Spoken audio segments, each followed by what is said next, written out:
Hi friends, welcome back to my channel tech with Prem in Kannada. Friends, Karnataka ಸರ್ಕಾರ ಕೃಷಿ ಇಲಾಖೆಯಿಂದ ರಾಜ್ಯದ ಎಲ್ಲ ರೈತರಿಗೂ ಮತ್ತೊಂದು ಭರ್ಜರಿ ಗುಡ್ ನ್ಯೂಸ್ ಅನ್ನು ನೀಡಿದ್ದಾರೆ. ಅಂತಂದರೆ 2024-25ನೇ ಸಾಲಿಗೆ ಕೃಷಿ ಇಲಾಖೆಯಿಂದ ಕೃಷಿ ಯಂತ್ರೋಪಕರಣ ಯೋಜನೆಯ ಮುಖಾಂತರ ರಾಜ್ಯದ ಎಲ್ಲ ರೈತರಿಗೂ ಅವರು ತಮ್ಮ ಕೃಷಿ ಚಟುವಟಿಕೆಗಳಿಗೆ ಬಳಸಿಕೊಳ್ಳಿಕ್ಕೆ ಯಂತ್ರೋಪಕರಣಗಳನ್ನು ವಿತರಣೆ ಮಾಡಲಿಕ್ಕೆ ಅರ್ಹ ರೈತರಿಂದ ಅರ್ಜಿಯನ್ನು ಆಹ್ವಾನ ಮಾಡಿದ್ದಾರೆ. ಇದಕ್ಕೆ ಅರ್ಜಿ ಸಲ್ಲಿಸಲಿಕ್ಕೆ ನಿಮಗಿರಬೇಕಾಗಿರುವ ಅರ್ಹತೆಗಳೇನು, ಏನೇನು ದಾಖಲೆಗಳನ್ನು ನೀಡಬೇಕು, ಎಲ್ಲಿ ಅರ್ಜಿ ಹಾಕಬೇಕು, ಹಾಗೆಯೇ ಅರ್ಜಿ ಸಲ್ಲಿಸಲಿಕ್ಕೆ ಕೊನೆಯ ದಿನಾಂಕ ಯಾವುದು ಅನ್ನುವ ಸಂಪೂರ್ಣವಾದ ಮಾಹಿತಿಯನ್ನು ನಾನು ಈ ವಿಡಿಯೋದಲ್ಲಿ ನಿಮಗೆ ತಿಳಿಸ್ಕೊಡ್ತೇನೆ.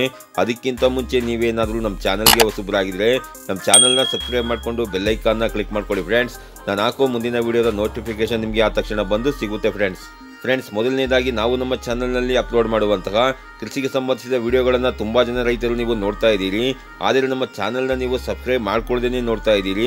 ದಯವಿಟ್ಟು ನಮ್ಮ ಚಾನಲ್ನ ಸಬ್ಸ್ಕ್ರೈಬ್ ಮಾಡಿಕೊಂಡು ವಿಡಿಯೋ ನೋಡಿ ಸಪೋರ್ಟ್ ಮಾಡಿ ಫ್ರೆಂಡ್ಸ್. ಹೌದು ಫ್ರೆಂಡ್ಸ್, 2024-25ನೇ ಸಾಲಿನ ಕೃಷಿ ಇಲಾಖೆಯ ಕೃಷಿ ಯಂತ್ರೋಪಕರಣ ಯೋಜನೆಯಡಿ ರೈತರಿಗೆ ಯಂತ್ರೋಪಕರಣಗಳನ್ನು ವಿತರಿಸಲಿಕ್ಕೆ ಅರ್ಜಿಯನ್ನು ಆಹ್ವಾನ ಮಾಡಿದ್ದಾರೆ. ಅಂತಂದ್ರೆ ನೇಗಿಲು, ರೋಟೋವೇಟರ್, ಕಲ್ಟಿವೇಟರ್, ಬಿತ್ತನೆ ಕೂರಿಗೆ, ಹುಲ್ಲು ಕತ್ತರಿಸುವ ಯಂತ್ರ ಹಾಗೂ ಡೀಸೆಲ್ ಪಂಪ್ ಸೆಟ್, ಸಸ್ಯ ಸಂಸ್ಕರಣಾ ಉಪಕರಣಗಳು, ಬ್ರಷ್ ಕಟರ್ ಹಾಗೂ ಪವರ್ ಟಿಲ್ಲರ್ ಮತ್ತು ರಾಶಿ ಮಾಡುವ ಯಂತ್ರ ಇತ್ಯಾದಿ ಯಂತ್ರೋಪಕರಣಗಳನ್ನು ಆಯ್ಕೆಯಾದ ಸಾಮಾನ್ಯ ವರ್ಗದ ರೈತರಿಗೆ 50% ಮತ್ತು SC/ST ರೈತರಿಗೆ 90% ಸಹಾಯಧನವನ್ನು ನೀಡಲಾಗುತ್ತೆ ಫ್ರೆಂಡ್ಸ್. ಅಂತಂದ್ರೆ ಯಾವ ರೈತರು ಕೃಷಿ ಇಲಾಖೆಗೆ ಈ ಯೋಜನೆಗೆ ಅರ್ಜಿಯನ್ನು ಹಾಕ್ತೀರಿ ಅಂತವರ ಅರ್ಜಿಗಳನ್ನ ಕೃಷಿ ಇಲಾಖೆಯು ವೆರಿಫಿಕೇಶನ್ ಮಾಡಿ ನಿಮ್ಮ ಅರ್ಜಿ ಅಪ್ರೂವಲ್ ಆಯಿತು ಅಂತಂದ್ರೆ ನೀವೇನಾದರೂ ಸಾಮಾನ್ಯ ವರ್ಗದ ರೈತರಾಗಿದ್ರೆ ನಿಮಗೆ 50% ಸಬ್ಸಿಡಿಯನ್ನ ನೀಡಲಾಗುತ್ತೆ.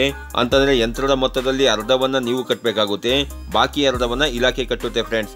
ಅಂತಂದ್ರೆ ಈ ಯೋಜನೆಯ ಮುಖಾಂತರ ನೀವು ಒಂದು 50,000 ರೂಗಳ ಯಂತ್ರವನ್ನ ಕೊಂಡ್ಕೊಂಡ್ರೆ ಅದರಲ್ಲಿ 25,000 ರೂಗಳನ್ನ ನೀವು ಕಟ್ಟಬೇಕಾಗುತ್ತೆ, ಬಾಕಿ 25,000 ರೂಗಳನ್ನ ಇಲಾಖೆಯಿಂದ ಸಬ್ಸಿಡಿಯಾಗಿ ನಿಮಗೆ ನೀಡಲಾಗುತ್ತೆ ಫ್ರೆಂಡ್ಸ್.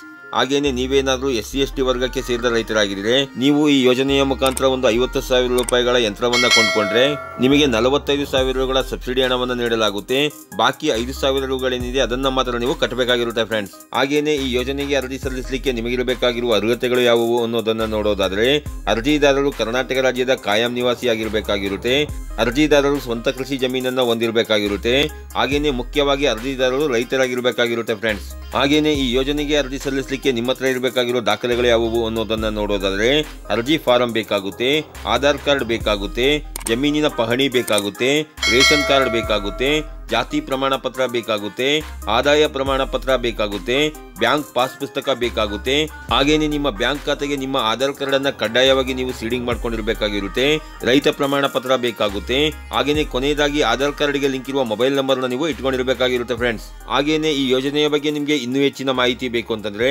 ನಿಮ್ಮ ಜಿಲ್ಲೆಯ ರೈತ ಸಂಪರ್ಕ ಕೇಂದ್ರವನ್ನ ಭೇಟಿ ಮಾಡಿ ಇದ್ರ ಬಗ್ಗೆ ಹೆಚ್ಚಿನ ಮಾಹಿತಿನ ತಿಳ್ಕೊಬಹುದಾಗಿರುತ್ತೆ ಫ್ರೆಂಡ್ಸ್. ಹಾಗೇನೆ ಈ ಯೋಜನೆಯ ಬಗ್ಗೆ 8/8/2024 ಪತ್ರಿಕೆಯಲ್ಲಿ ಬಂದಿರುವಂತಹ ಪತ್ರಿಕಾ ವರದಿಯನ್ನು ಸಹ ನೀವು ಇಲ್ಲಿ ನೋಡ್ತಾ ಇರಬಹುದು ಫ್ರೆಂಡ್ಸ್. ಹಾಗೇನೆ ಯಾವ ರೈತರು ಈ ಯೋಜನೆಗೆ ಅರ್ಜಿನ ಹಾಕಬೇಕು ಅಂತಿದ್ದೀರಿ ಅಂತವರು ತಮ್ಮ ಜಿಲ್ಲೆಯ ರೈತ ಸಂಪರ್ಕ ಕೇಂದ್ರಕ್ಕೆ ಭೇಟಿ ಮಾಡಿ ಅಲ್ಲಿ ಅವರ ಬಳಿ ಇದಕ್ಕೆ ಅರ್ಜಿ ಸಲ್ಲಿಸಲಿಕ್ಕೆ ಬೇಕಾಗಿರುವ ಅರ್ಜಿ ಫಾರಂ ಅನ್ನು ನೀವು ಇಸ್ಕೊಂಡು ಅದನ್ನ ಫಿಲ್ ಮಾಡಿ ಅದಕ್ಕೆ ಈ ಡಾಕ್ಯುಮೆಂಟ್ ಗಳನ್ನೆಲ್ಲ ಅಟ್ಯಾಚ್ ಮಾಡಿ ಅಲ್ಲಿಗೆ ನೀವು ಆಗಸ್ಟ್ 31, 2024 ಒಳಗೆ ಅರ್ಜಿನ ಸಲ್ಲಿಸಬೇಕಾಗಿರುತ್ತೆ ಫ್ರೆಂಡ್ಸ್. ಈ ರೀತಿಯ ಒಂದು ಸಣ್ಣ ಮಾಹಿತಿ ಇತ್ತು, ಈ ಮಾಹಿತಿನ ನಾನು ನಿಮಗೆ ತಿಳಿಸ್ಕೊಟ್ಟಿದ್ದೀನಿ.